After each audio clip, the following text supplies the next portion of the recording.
Bismillahirrahmanirrahim. Assalamualaikum warahmatullahi wabarakatuh. Senang sekali pada hari ini kita bisa bertemu kembali walaupun lewat virtual. Semoga tidak mengurangi semangat kalian untuk tetap belajar dan berkarya. Oke, pada kesempatan ini materi yang akan kita bahas adalah mata pelajaran desain grafis percetakan untuk kelas 11 multimedia dengan kompetensi dasar menggambar, sketsa, dan ilustrasi. Kemudian tujuan dari pembelajaran ini adalah mampu memahami jenis-jenis logo. 2. Terampil dalam menggambar sketsa logo secara manual. Dan sebelum merancang sebuah desain logo, alangkah baiknya kalian memahami jenis-jenis desain logo terlebih dahulu.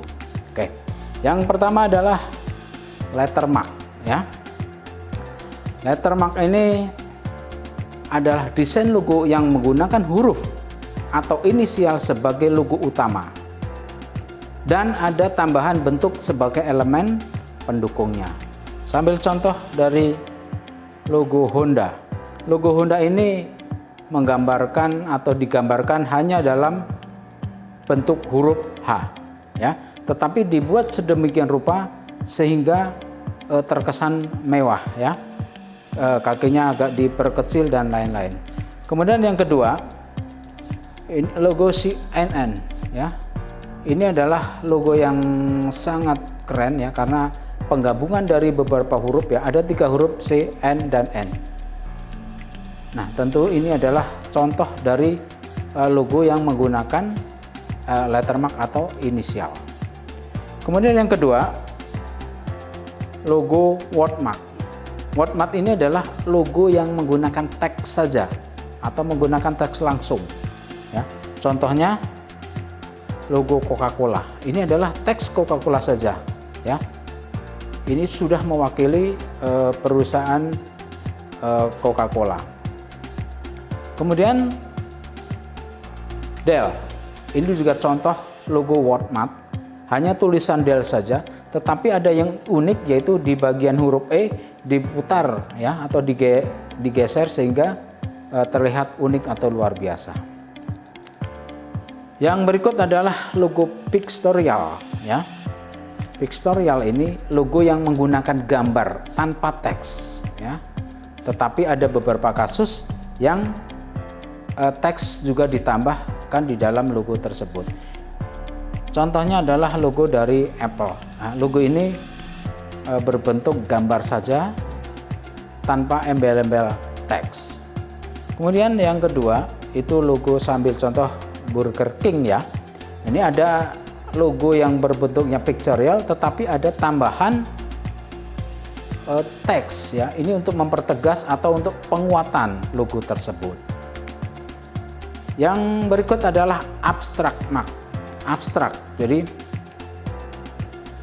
logo yang menggunakan bentuk abstrak sebagai logo utama, ya. Yang namanya abstrak itu kadang orang awam juga perlu waktu untuk memahami sebuah logo. Contohnya itu logo Pepsi, ya, di mana Pepsi ini logonya berbentuk abstrak, ya. Kadang kita juga belum memahami apa arti daripada logo tersebut, ya. Kemudian satu lagi logo Adidas. Ini juga logo abstrak, tetapi ada pendukung yaitu pendukung teks di bawahnya, yaitu untuk mempertegas. Nah, tentunya orang juga perlu bertanya-tanya, ya, apa logo ini? Nah, ini makanya kita sebut logo abstrak, ya. Nah, barusan sudah dijelaskan jenis-jenis desain logo yang perlu kalian pahami. Nah, sehingga dari pemahaman yang sudah kalian dapatkan tadi, diharapkan kalian sebagai seorang desainer grafis mampu merancang desain logo sesuai dengan karakteristik dari perusahaan atau jenis usaha yang Anda kelola, ya. Nah, sekarang tugasnya adalah siapkan dulu kertas dan pensil gambarnya. Kemudian Anda diminta untuk membuat sketsa, membuat rancangan desain logo yang menggunakan huruf S, ya, sebagai logo yang berjenis inisial atau lettermark. ya. Silakan didesain sebagus mungkin, seunik mungkin, sekeren mungkin ya. Gunakan imajinasi dan daya kreativitas Anda. Kemudian hindari kesan plagiat. Intinya desain yang dibuat secara original benar-benar karya yang masih fresh. Ya. Nah, ini adalah contoh bagaimana saya akan men-sketch sebuah logo sama seperti yang tugas tadi menggunakan huruf S ya.